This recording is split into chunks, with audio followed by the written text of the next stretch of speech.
It started to happen gradually. I would walk into a room and say something, and no one would notice. I would say, "Turn the TV down, please," and nothing would happen. So I would get louder. "Turn the TV down, please." Finally, I would have to go over and turn the TV down myself. And then I started to notice it elsewhere. My husband and I had been at a party for about 3 hours, and I was ready to go. I looked over, and he was talking to a friend from work, and I walked over, and he kept right on talking. He didn't even turn toward me. That's when I started to put it together. He can't see me. I'm invisible. I'm invisible. Then I started to notice it more and more. I would walk my son to school, and his teacher would say, "Jake, who's that with you?" And my son would say, "Nobody." Granted, he's just 5, but nobody? One night, a group of us gathered, and we were celebrating the return of a friend from England. Janice had just taken this fabulous trip, and she was going on and on about the hotel she stayed in. And I was sitting there looking around at the other women at the table.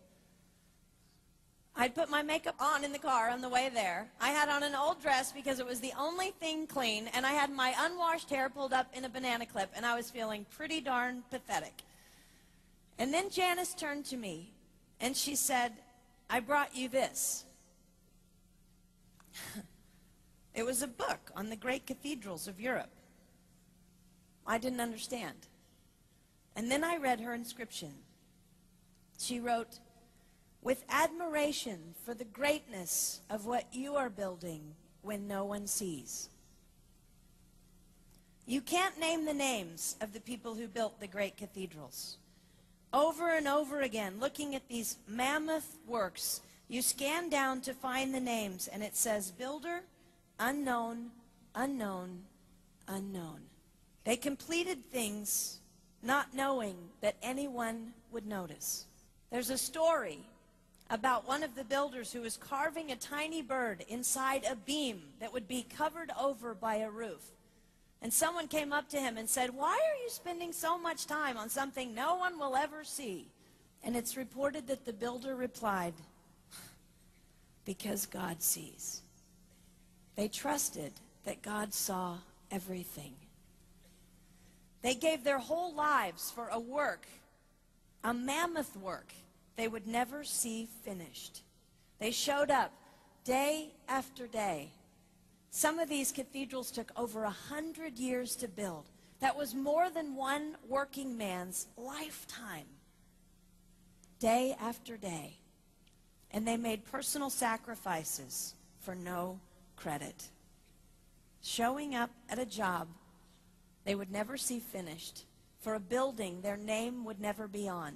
One writer even goes so far as to say no great cathedrals will ever be built again because so few people are willing to sacrifice to that degree. I closed the book, and it was as if I heard God say, I see you. You are not invisible to me. No sacrifice is too small for me to notice. I see every cupcake baked, every sequin sewn on, and I smile over everyone. I see every tear of disappointment when things don't go the way you want them to go.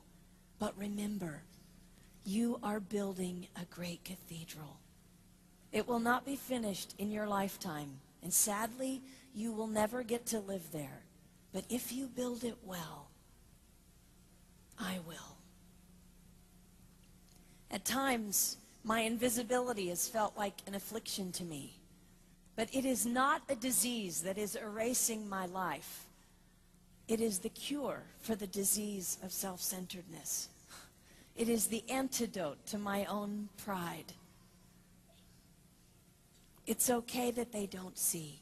It's okay that they don't know. I don't want my son to tell the friend he's bringing home from college, you're not going to believe what my mom does. She gets up at 4 in the morning and she bakes pies and hand-bakes a turkey and she presses all the linens. Even if I do all those things, I don't want him to say that. I want him to want to come home. And secondly, I want him to say to his friend, you're going to love it there. It's okay that they don't see. We don't work for them. We work for him. We sacrifice for him.